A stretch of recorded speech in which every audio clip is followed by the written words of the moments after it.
Bienvenue. Merci. Ça marche? Oui, oui. Et première question, toujours un peu générale. L'histoire d'un portrait, c'est toujours une histoire aussi d'une rencontre. Et alors, c'est une grande histoire d'amitié. Et aussi d'amitié. Oui. Et comment vous êtes rencontrés la première fois avec Félix? Ça vient de quand je vivais à New York, parce que Félix faisait de la musique pour des films expérimentaux d'animation d'une superbe réalisatrice amie qui s'appelle Martha Colburn. Et je l'ai rencontré et ça a été très électrique. Et il m'a dit, si un jour tu rentres en Europe et que j'aimerais travailler avec toi. Et puis en 2013, quand j'ai atterri à Berlin, il était là et on a juste commencé à filmer. Donc, à partir de 2013 2013, oui, pendant 5 ans. Wow. Voilà. Et comment vous avez développé les projets? J'ai vraiment commencé par filmer le quotidien, le processus créatif de Félix, que ce soit en collaboration ou tout seul, chez lui, comme on voit. Et puis, il m'appelait aussi parfois, Jean-Marie, j'ai une bourse pour faire une radiophonie sur la destruction des micros en Slovaquie. J'aimerais que tu viennes parce que c'est vraiment, ça me tient à cœur et j'ai un billet de bus pour toi, on y va, on va être chez mon ami à la ferme, spécialiste des microphones. Et donc on a fait plein d'expérimentations très sérieuses et il a fait une très belle radiophonie sur ça. Et des choses comme l'orchestre aussi à Hambourg où c'était très important pour lui. Il y avait un jour de répétition parce que c'est très très cher d'avoir des musiciens d'orchestre.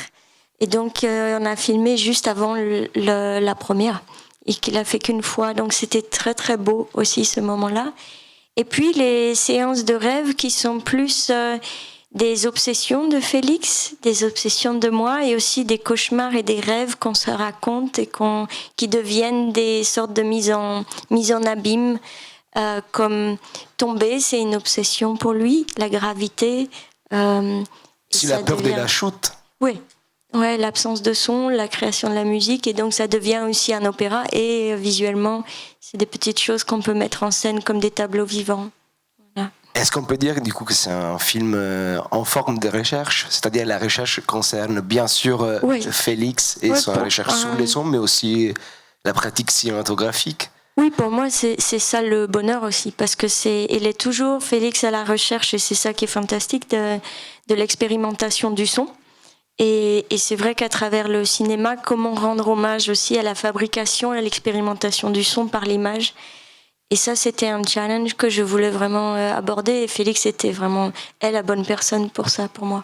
Toujours avec. Oui. C'est ça aussi la force de votre cinéma, je me permets. Non, c'est vrai que la relation est instantanée. Enfin, c'est jamais un portrait sûr, mais toujours avec. Oui, toujours.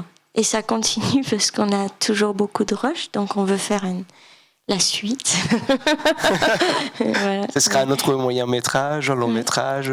Je sais pas, en fait, j'ai commencé toute seule et puis pendant 3 ans, et j'ai eu la chance de rencontrer Etche Film avec Emmanuel Chomet et Mathilde Delaunay, et puis ça a été un début aussi pour moi de trouver un peu d'argent que vraiment je pouvais pas me permettre pour certaines scènes plus élaborées, et d'autres façons d'aborder aussi le son et la synchronicité et la désynchronicité. Et ça fait qu'il y a beaucoup de scènes qui sont pas dans le film, que j'aimerais continuer à monter un jour. Voilà. Et donc continuer à filmer pour créer la suite, quoi, parce que c'est quelqu'un qui continue aussi à expérimenter. Ouais.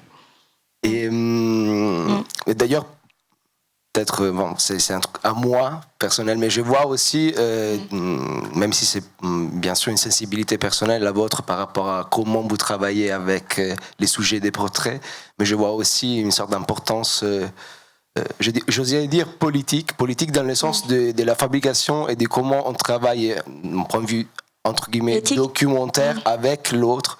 C'est-à-dire de casser cette verticalité autoritaire du cinéma où il y a d'un côté le réalisateur et puis en bas les sujets. J'y pense pas trop. En fait, c'est juste comme ça que j'ai toujours approché le cinéma de façon autodidacte. Et je pense que comme c'était à New York et c'était dans un milieu où underground, c'est très linéaire. dans le sens où il y a une sorte de collaboration, déjà de par les moyens de production. Et c'est vrai que par la suite, les premiers portraits que j'ai faits étaient déjà construits dans cet état d'esprit, qui est une façon politique de faire les choses aussi.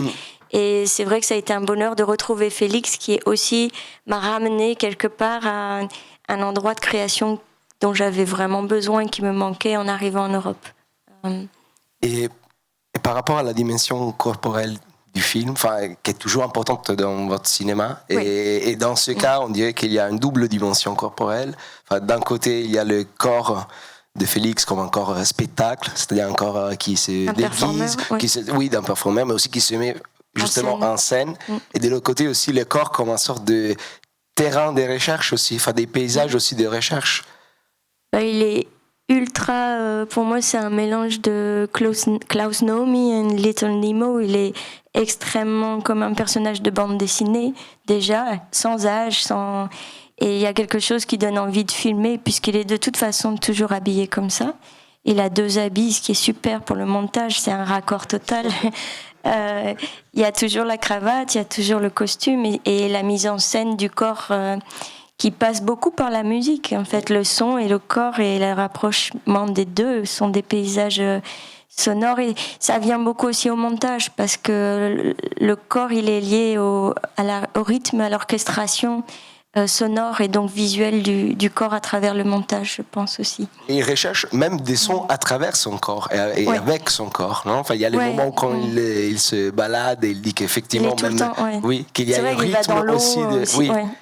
Quand il enregistre sa voix sous l'eau, par exemple. Mais j'adore ces obsessions, parce que quand on marche avec Félix, d'un seul coup il disparaît, il est en train d'enregistrer un son par terre. Et ça m'a fait aussi ouvrir les oreilles et la tête par rapport à l'écoute du son, l'écoute de la musicalité des sons, pour aussi comprendre mieux même comment tourner des images et les monter aussi par rapport au son.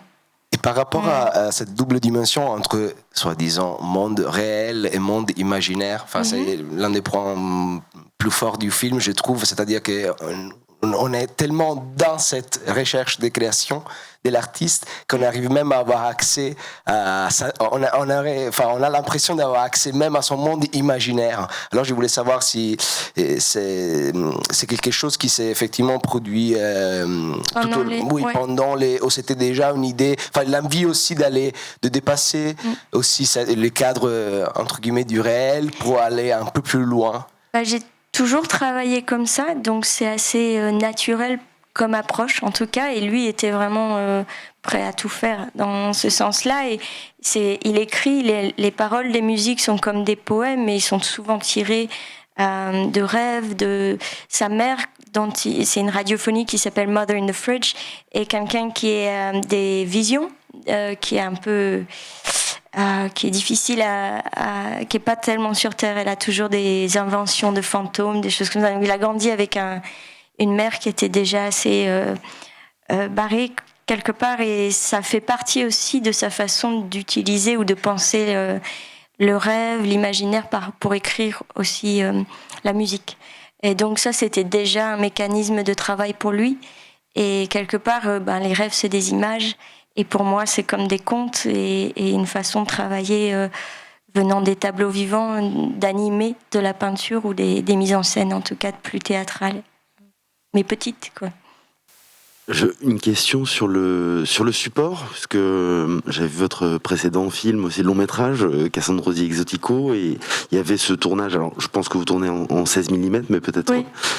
Qu'est-ce que ça vous permet, ce support-là Déjà, j'adore la pellicule de base, mais c'est vrai que ça me permet aussi je filme seule pour la plupart, sauf certaines scènes qui, ici, pour la première fois, avaient une super équipe, mais ça me permet d'être derrière toute seule la caméra, mais aussi de ne pas avoir un retour vidéo, dans le sens où il n'y a pas le son synchro, et donc de penser ou à l'image ou au son, parce que c'est un peu comme ça que je pense et que je monte aussi. Donc c'est une façon de construire, de faire du collage. Et puis aussi, il y a pas c'est très précis et très précieux le moment du tournage, parce que ça coûte cher aussi. Puis c'est une façon de tourner. Je refais pas faire des scènes. Et j'adore. Enfin, c'est quelque chose où moi aussi, je suis dans la transe quand ce moment précis arrive. En équipe, j'ai expérimenté, c'était autre chose. Mais ça a donné aussi des images que j'aurais pas pu faire avec la petite caméra que j'utilise, la Bolex, qui a des bobines de 3 minutes. Et là, c'était merveilleux de pouvoir aller sur des chorégraphies qui allaient jusqu'à 10 minutes, des prises qui allaient jusqu'à 10 minutes. Après, voilà, j'adore le ça. C'est complètement une autre approche de pratique de cinéma et puis aussi visuelle. Je viens de la peinture et du cinéma, donc muet et tout ça qui a été quand même ce qui m'a bercée. Et c'est vrai que le CES, c'est précieux pour moi, en tout cas, comme façon d'approcher le cinéma tant que je peux. Moi, je voulais demander une chose par rapport à la condition de solitude. Je voulais savoir si effectivement le processus de création de Félix est quasiment toujours, parce qu'on l'a vu aussi avec d'autres, mais la plupart du film, il passe toujours en fait beaucoup de temps tout seul. Je voulais savoir si effectivement dans son processus créatif, il est toujours en fait dans cette condition de solitude. Il est beaucoup seul pour créer, mais il a pas d'horaire, donc il y a aussi énormément de collaboration et de temps à expérimenter avec beaucoup d'artistes différents. Là, on voit Jacques Bérocal, il a joué avec Jacques qui fait de la trompette. On voit un ami, Max Noct, c'est son frère. Ensuite, il y avait d'autres amis. Il adore improviser aussi, puis collaborer. Donc, mais bon, créer, c'est souvent assez solitaire. Bien sûr. Pour moi aussi. Est-ce que ça vous intéresse aussi? Enfin, ça vous fascine? Ouais, fascine, non, mais ça fait partie du processus. En tout cas, on est souvent seul et les moments de tournage sont un bonheur parce qu'on est 2 ou plusieurs. Oui. Montage, c'est super parce que là, j'ai pu le faire avec Aël, qui est génial, et ça a été à 2. Donc, c'est une aventure aussi. Produire, c'est la première fois comme ça, c'est aussi à plusieurs. Donc, ça, c'est aussi... c'est beau de ne pas être toujours seul dans l'expérimentation. Mais pendant les tournages, vous êtes toujours... Ouais. Sauf des moments de fiction quand on le voit à la fin et tout ça. Ça, c'était vraiment des tournages qui ont été organisés à Nanterre, sur les plateaux, avec une équipe, grâce à Etche. Donc ça a été vraiment à plusieurs. Et j'ai adoré ça aussi. Très tendu pour moi, mais... Pourquoi tendu? On nous pose 10 000 questions tout le temps, et en fait, j'ai jamais vraiment trop de réponses. Il faut juste que je filme, et je sais ce que je veux plus ou moins, mais c'est encore un sujet. Ouais. c'est une autre façon d'approcher d'apprendre à aussi connaître comment on travaille avec les autres en moment limité dans le temps, avec des horaires très précis. C'est étrange d'être de ce côté, on dirait un colloque de dentiste. Oui.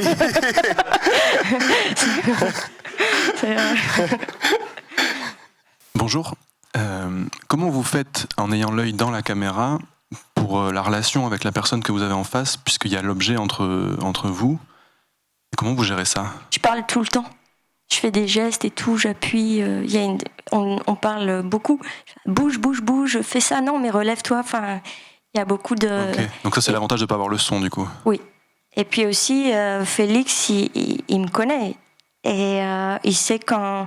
Ce qui est génial avec un musicien comme ça aussi, c'est il chronomètre tout. Il sait exactement quand la bobine va arriver à la fin, alors que moi, j'ai complètement oublié. Et il dit, Marie, t'as plus que 30 secondes, attention, là. Et c'est vraiment, il a quelque chose comme un acteur qui sait exactement où se placer aussi, où jouer avec. Donc c'est assez fusionnel pour moi. J'y pense pas trop, en fait. Et quand vous n'avez pas un Félix? Il y a d'autres personnes.